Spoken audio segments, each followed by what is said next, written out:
बिस्मिल्लाहिर्रहमानिर्रहीम। अस्सलाम वालेकुम। मुज़म्मिल वॉइस ऑफिशियल में खुशामदीद। कौन कहता है निकाह के बाद जिंदगी में खुशियों के रंग भर जाते हैं? भला वो कमबख्त भी तो होते हैं जो निकाह के बाद पल पल मरते हैं। रिश्ता तो बहुत खूबसूरत होता है, जैसे पाकीज़गी का नाम दिया गया, जिसके साथ निभाने की बुनियाद कहा गया।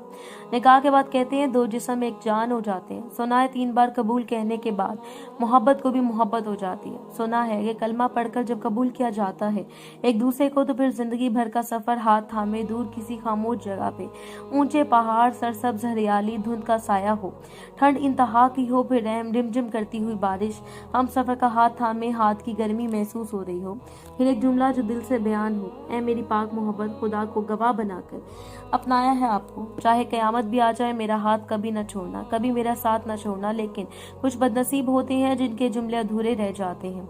सादिया जल्दी से तैयार हो जाओ मेरी बच्ची, तुम्हारी खाला और खालू आ रहे हैं। सादिया हाथ में किताब ली। अम्मी क्यों? तो मैं तो तैयार हो जाऊंगी, आने दो इनको। माँ मोहब्बत बड़ी निगाह से सादिया की जानिब देखने लगी। मेरी बच्ची, वो तुम्हारा रिश्ता मांगने आ रहे हैं। सादिया बोली, अम्मी मुझे भी शादी नहीं करनी ना। माँ ने प्यार से समझाया, बेटी एक ना एक दिन तो तुमको अपने घर का होना है। तुम्हारी खाला का बेटा अच्छा है, अपना है, तुम्हारा ख्याल रखेगा। सादिया खामोश हो गई। अम्मी, लेकिन माँ ने चुप करवा दिया। आसिफ माँ से झगड़ा कर रहा था। अम्मी मैंने सादिया से शादी नहीं करनी। माँ ने गुस्से से कहा, तुम चुप रहो, हम जो कर रहे हैं ना बहुत अच्छा कर रहे हैं। आसिफ गुस्से से चिल्ला रहा था, अम्मी मैं मर भी जाऊँ ना तो भी सादिया से शादी नहीं करूंगा। माँ भी गुस्से में बोली, शादी तो तुमको करना पड़ेगी। माँ सादिया के घर आई, सादिया को अंगूठी पहनाई। सादिया खामोश थी। आसिफ और सादिया खालाजाद थे। सादिया थी तो बहुत खूबसूरत, लेकिन आसिफ को अच्छी कहाँ लगती थी। आसिफ का भला सादिया को अपना हमसफर बनाना चाहता था, लेकिन माँ की जिद थी। सादिया ने भी बस ऐसे ही कहा था। वो भी आगे पढ़ना चाहती थी, लेकिन शादी की जल्दी थी सबको। सादिया खामोश रही। आसिफ ने घर में तमाशा लगाए रखा, मैं जहर पी लूंगा लेकिन सादिया से शादी नहीं करूंगा।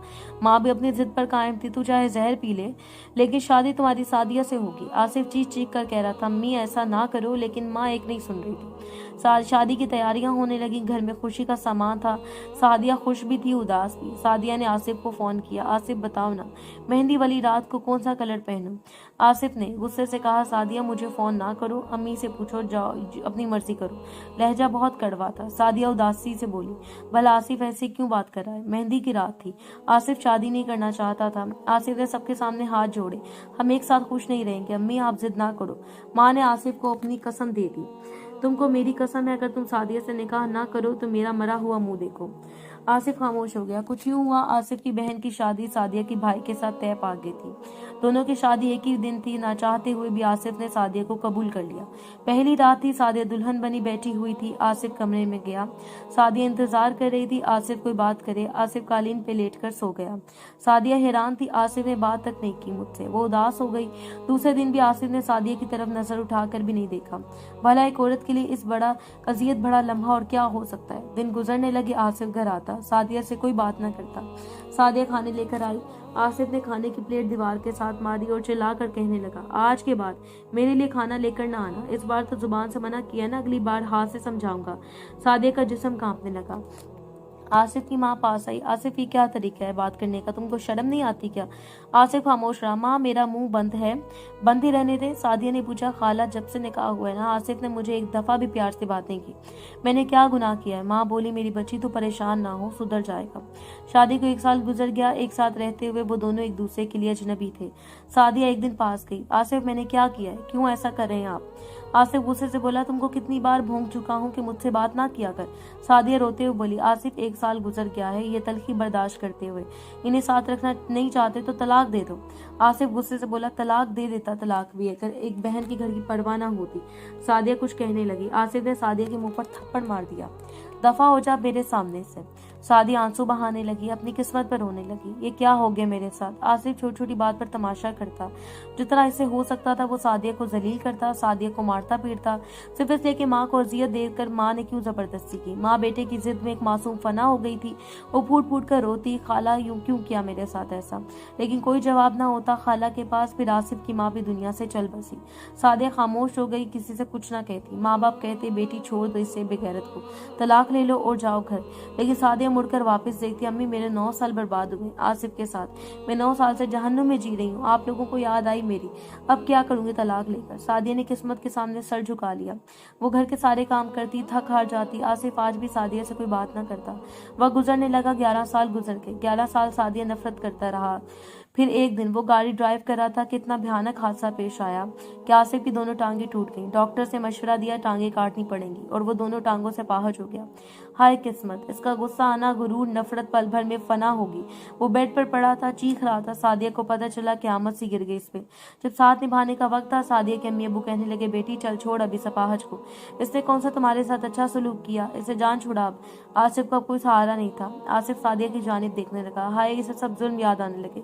क्या क्या ना किया था इसने सादिया के साथ। 11 साल तड़पाता रहा था, मारता पीटता रहा। आज हालात कैसे बदल गए। सादिया की तरफ रहम की नजरों से देखता रहा। सादिया को देखकर हाथ जोड़ लिए। बस मैं खत्म हो गया, मेरी कहानी मुकम्मल हुई। मैं तुमसे नफरत करता था, आज मुझे सजा मिल गई। हो सके तो मुझे माफ कर देना सादिया। सादिया इतना सुनकर कमरे से बाहर चले गई। अब इसके सामने 2 रास्ते थे। शोहर जो 11 साल से जहन्नुम से अजियत दे रहा था, दूसरी जानिब बैंक में जॉब करने वाला दूसरा कजन जिसका रिश्ता आया था सादिया के लिए। सबने कहा आसिफ को छोड़ दो। अब सादिया आसिफ के पास गई। आसिफ मुझे माफ करना, मैं थक गई हूँ आसिफ। अब मैं और बर्दाश्त नहीं कर सकती। अब मैं जीना चाहती हूँ, अब मैं अपनी उड़ान भरना चाहती हूँ, मुझे माफ करना। आसिफ रोने लगा। सादिया बहुत बुरा इंसान हूँ ना मैं, बहुत बुरा करता रहा ना तुम्हारे साथ। देखो ना, मुझे तुम्हारी बद्दुआ नहीं, तुम्हारी आह खा गई। सादिया प्यार से बोली, आसिफ एक बीवी अपने मिजाजी खुदा के लिए बद्दुआ नहीं कर सकती। मैं तो आखिरी सांस तक आपकी मोहब्बत का इंतजार करती रही, लेकिन आपने मुझे सांस सांस तरपाया था ना आसिफ। मैं भी इंसान हूं ना, थक गई।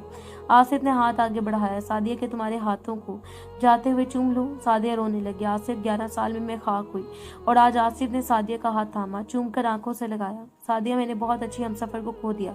काश मैं नफरत छोड़कर मोहब्बत को सजदा कर लेता। आसिफ रो रहा था।